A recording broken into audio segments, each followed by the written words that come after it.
Another spring training we'll cover. Monday, we're going to be down there at Northport. And it's amazing, Chris, how the message has changed in just 1 year.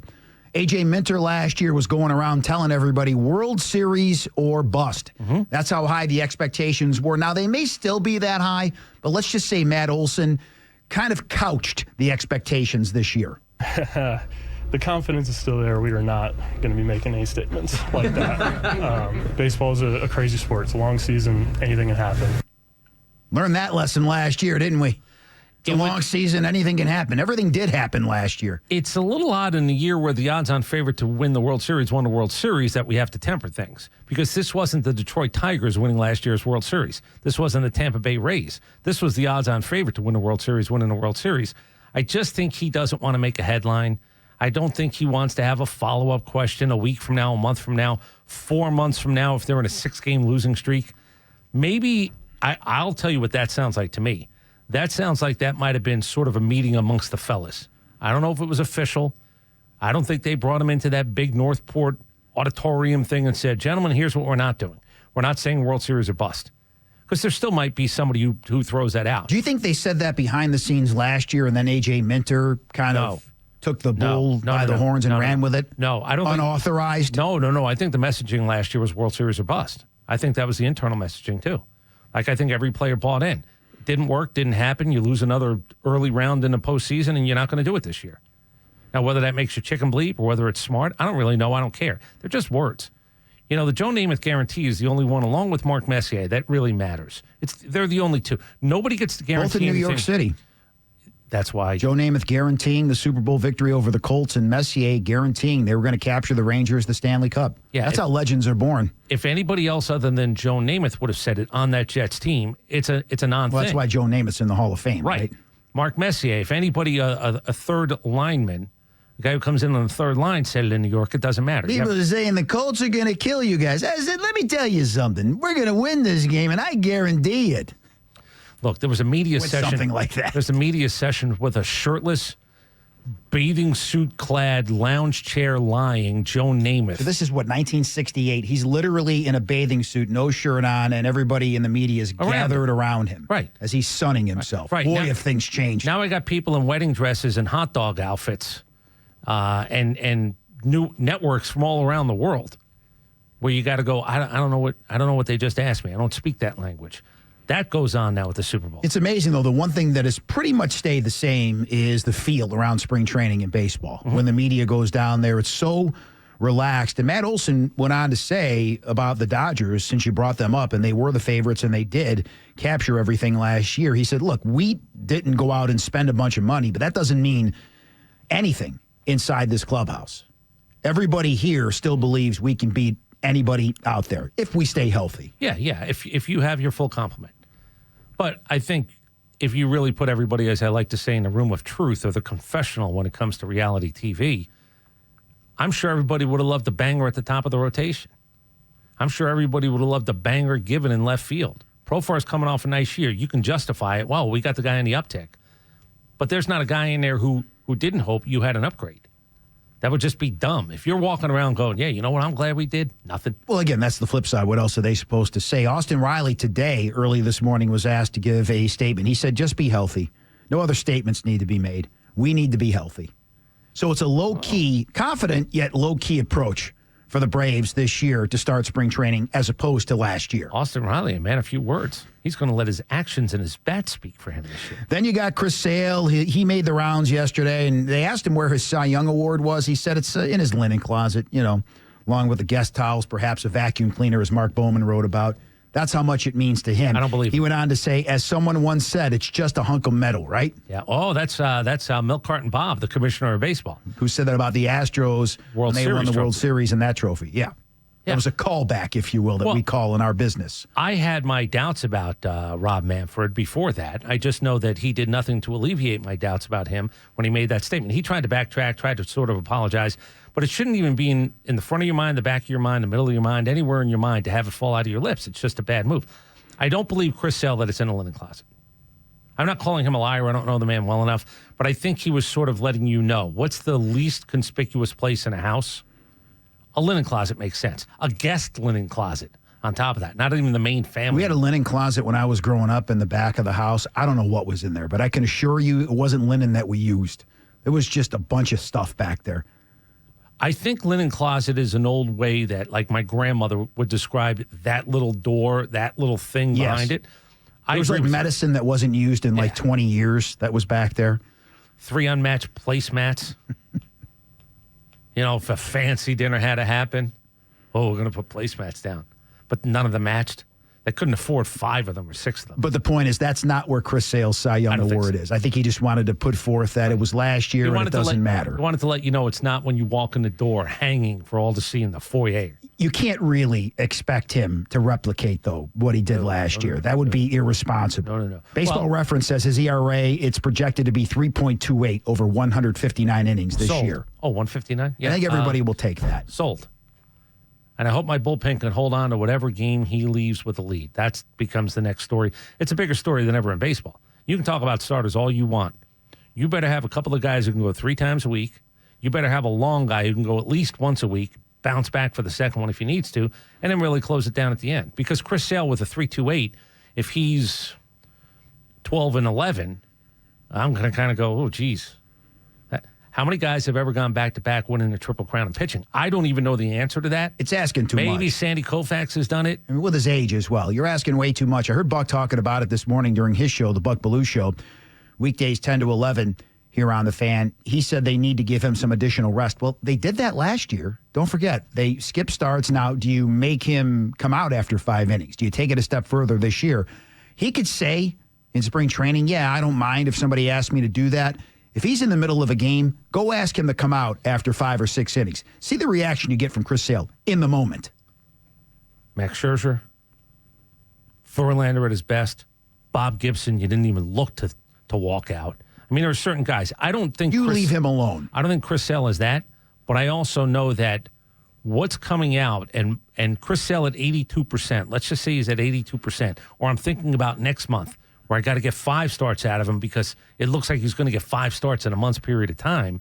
I can't afford to play the good enough from him, let's cross our fingers and win, when he's in one of those modes, in one of those days where he's pitching well. I'm not taking him out. I agree with you. I don't think he's the snarly guy, but I don't want to call it a stupid headline. Will Chris Sale regress? Yeah, because let's find out in baseball history. How many pitchers have gone back-to-back Cy Young Awards winning the Triple Crown? Let alone guys at his age. He is going to regress. The biggest bummer of all of last year. Not Aaron Bummer. No, I thought about this. For all the crap that happened last year, and certainly Ronald Acuna and Spencer Strider, they're in another stratosphere. But I knew they were gone. So I can't play them. That's it. The biggest bummer of the year is Chris Sale not being able to pitch when you needed Chris Sale to pitch after the year he had when the games became more important. There's nothing close. Again, I'm telling you that I didn't expect Spencer Strider to pitch. He's done. I didn't expect Ronald Acuna to play. He was done. Chris Sale, I expected to pitch at the most important time of the year. Austin Riley missing 50 games. Michael Harris. That's all. Yeah, it's all in. That's the final nail. It's all in the soup. In the coffin. Right. But Chris Sale doing what he did, or the lack thereof. The worst one is Chris Sale not being able to, after the year he had, why he was brought here, because he's been on the mound to start a World Series and win a World Series.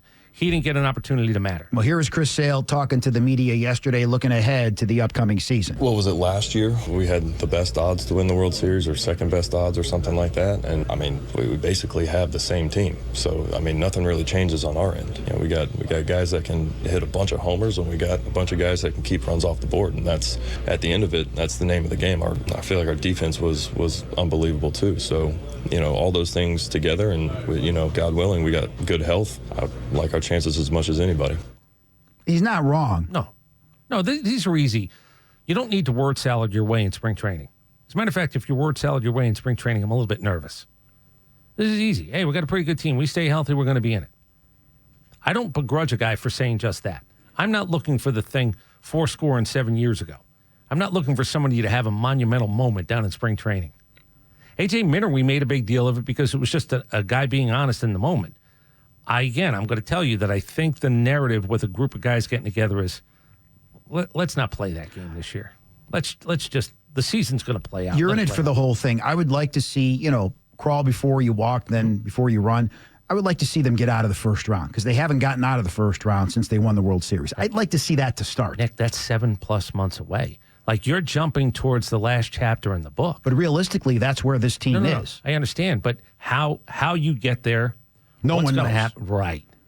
Right. It's okay. I'm over. There's no straight line. How about that? You're going to zig. You're going to zag. You're going to double back around. You're going to miss an exit. You saw that last year. I mean, if we were to tell you this time of the year that Gio Urshela is going to be playing third base and Laureano's going to be in the outfield, we would have said, what? Yeah, that's not possible. That's missing an exit. And you know when you miss an exit and you got to go up a little bit further, then come back around to get to the exit. There's a lot of loop-de-loops in last year's season. Ronald Acuna in the cage yesterday with a brace on the knee, but in the cage, nevertheless, our friend Myles Garrett, not the defensive end from the Browns, but the reporter from Fox 5, said he hit 4 home runs on 5 pitches. And, Chris, a couple of them he hit really far. Really far. No way. Do you get more points for that if you hit him really, really far? Didn't Chipper tell Jeff Francoeur when he bulked up and was hitting home runs, he said, if you hit him that way, putting to right field, if you go that way with your power, it counts just the same. Yeah, they give you the same amount of points. It's not rock and jock. Although baseball has sort of kicked around the idea of rock and jock. Did he say really, really, or just really? He just said he hit a couple and then in all caps, far. Oh, he didn't even use really? Okay. That's fake news. Yeah. No, I like Myles. It's fine. Myles, he has a pinned tweet. Remember when the other Myles Garrett got into it with Mason Rudolph? Everybody was going at him. Oh. And he said, I'd like to apologize. I've learned from this and I'll move forward. That's funny.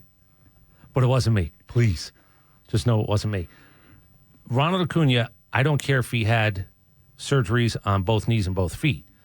If you're throwing BP cheese to him, he should hit 4 out of 5 out of That the he ballpark. should. Yeah. I think your average major leaguer should. They stopped doing it. It used to just be let's rip and laugh, and how many can I hit versus how far could I hit pitchers. That was still a big deal for them a little bit later in BP, but nobody's hitting home runs in BP. You want to cut it loose a couple of times. You just really want to get a little bit of wiggle going. That's fine, but nobody's looking to hit home runs. In this day and age, I worry about you swinging too hard like Sean Murphy last year, but in BP and ripping that oblique. And then who knows when we're going to see you again. Well, and who knows what kind of a player you're going to be when you come back. See Sean Murphy. I heard him talk about it. He was actually speaking yesterday. Uh-huh. I don't know what that thing is on his face, but he was actually speaking yesterday. We have a cut. Looked like he missed a couple of spots shaving, Sean Murphy. That's what he looked like. I don't think he cares that he misses spots. I think he's one of those guys. I keep telling you. He doesn't look to the left, doesn't look to the right. He's not a good morning guy. But Sean Murphy actually did talk about his oblique, and if you want a little bit of a story about it, he can tell you what he believes. Yeah, listen to the catcher talk about it. I'm not sure my swing ever felt correct coming off the oblique. Not that I was in any pain or hurt. It just trying to narrow down what went wrong and iron those things out. That's about all you're going to get out of him, folks. That's about the best it's going to get. He's not going to give you much. Like Matt Olson's a great orator compared to Sean Murphy. I think we all stand in agreement there, right? Yeah, this is. Well, we don't need him to say anything. I'm just telling you, if you think you're going to get anything earth-shattering out of Sean Murphy, that's as good as it's going to get. That would be like you thinking Billy Wagner's a city slicker. He's going to 3-card monte you. There are certain guys you shouldn't expect much. That's it. That's the and again, he doesn't have to say good morning to people. I don't think he's rude. I just don't think he's I'll say it one more time. The way it's set up in Northport. Here's the clubhouse. There's a back door to the clubhouse. You walk across pavement, and there's the cage. Sean Murphy is the only guy. And again, I don't think he's rude. No. He's the only guy that when he takes his first step out of that clubhouse back door, he is straight-lined, literally, physically. His body and his head, thump. It's like a tunnel. It's like if you put toilet paper tubes up to your eyes. He sees that thing, thump. 2 people to the left, 2 people to the right. Nothing. He's like a horse. He has blinders on. Now, Sned, he had plenty to say, including just being happy to see everyone down there at Northport again. Well, it's kind of nice to get all those guys back. I mean, and have your team healthy again. And I'm very proud of what we accomplished last year for how we fought through the adversities. And everybody does. Nobody is injury free. Everybody's has to do all that, no matter who. And but I'm proud of the guys, what they did. And I think everybody feels really good that we're going to go in here and our guys are healthy again, or they're getting healthy, and we'll be here at some point in time. It's Brian Snicker by the fire, the crickets and the like in the background. They like to camp out the first night of spring training. It's team bonding. Yeah. Everybody has to pitch their own tent out of materials that are just dropped on the ground. Where did they catch him, by the way? The Audubon Society? Out there battling the elements. Was as he you on a said. bird watch?